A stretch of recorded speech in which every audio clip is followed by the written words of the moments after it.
Hey guys, so it's Matt here. Very quick rundown with getting started with the basics for a 737, or really anything, just interfacing basically things with flight sim. So here we are. This is the overhead panel that we were chatting about. If you seen anything on Reddit, so this is the one that I got from GLB. Now this was a couple of years ago. It's probably a little bit over the place at the moment and looking a bit dull looking. All the panels are like basically backlit ready, so when you don't have them in the light, the text doesn't really stand out at all.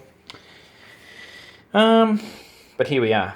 So I've got a fair few of these switches in already. This is all pretty standard stuff that it came with. So here's the panel.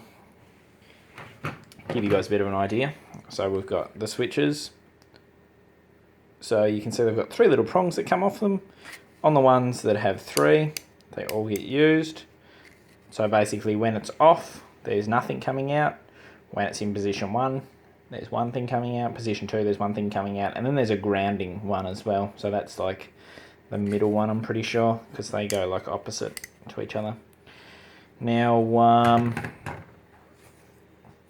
yeah, so that's basically what the switches look like. And this is the sort of thing that you get. So it basically involves screwing in the switches, which you just unscrew the panel. So you can see that, like, there's a couple of screws here. There's one here, and that's it. It's just those two. And then there's in the middle, there's like a little screw thing. So that makes sure that the switch stays in place. And that's pretty straightforward stuff. Then, so that's that pretty much. Like, that's probably the most complicated part. Part 2 is that also same sort of thing for the annunciators, so that you get LEDs and they just sit like in the little hole that's focus where the annunciator is. Yeah, so this is basically like the GLB panels. Probably my second favourite place. Like, we've got open cockpits here as well. So this is their MCP. I think I had one of their older CDUs and it died. And I've got one of the ThrottleTech throttles as well, which is pretty cool. I unfortunately broke the speed brake lever off. Don't be frightened. It was probably because, like, I put broke it by like brute force. They're quite, I wouldn't say probably they're the most sturdy thing in the world, but they're definitely not like shit. They're pretty good. Anyway, so this is something that you'll become pretty familiar with if you're getting into it, is a Bodner card, or Leo Bodner or something. It is along those lines. I got these ones a couple of years ago as well. They still make them too, just in case you're wondering. Very simple. They're probably like a godsend for people like me, or which potentially is yourself as well. You just get a little bit of wire. So wire comes like on these reels. Get these from like electronic shops. You have a crimper. Oh my god, isn't it scary looking? And then the wire. All that really happens is you put the wire, so the installation part, so it will just be orange, in the crimper, squeeze, and pull it off. And then it leaves you with this little bit of wire here, as you can see.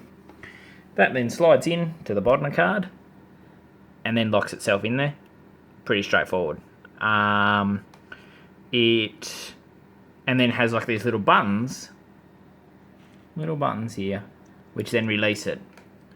Here's some switches that I've wired up, some that I've prepared earlier, believe it or not.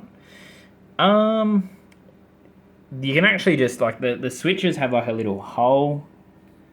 I don't know if you're going to be able to see it, but like a little hole. You can put it through there, smirk, or you can just solder it. Now, when I say solder it, if you've never soldered anything before or seen it, don't be scared. If you've used a glue gun, like what they give to grade 2 people or kindergarten or whatever, you can use a soldering iron. You basically just use it exactly like a glue gun, but just with a bit of solder, which is like wiry looking stuff.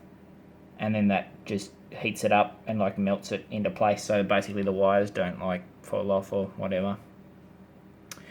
That wires into here. So as you can see, I've wired one up. Like a retard on the one on the right hand side there, I soldered it onto the wrong side, which these are 2 position switches. So the third one does nothing at all. Retarded. That's me. Through trial and error, worked that one out. So that's plugged into the thing card through my very shiny blue USB. Goes into my computer. Yay. Welcome to ProSim. There it is. Here's one panel. Where's my other panel as well? Oh, here it is. So this is the overheads. This is basically what ProSim would be doing if I had everything together. What I have assigned this switch to in the very simple ProSim thing is light test. So when I flick it, flick, well, the lights come on, off, on. That flicking sound you can hear is ProSim making that noise, or actually the panel's making that noise, not the real life thing, and doesn't happen when you're actually flying. Just likes to make that sound for some reason. ProSim is super duper smart. I can go through that at some stage as well as to what's going on with that. But yeah, so that's basically the Leo Bodner cards and how they work and how switches work in general and simple stuff like that.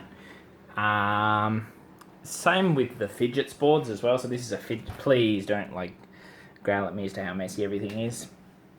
Super glue. Glued my fingers together last night. It was great.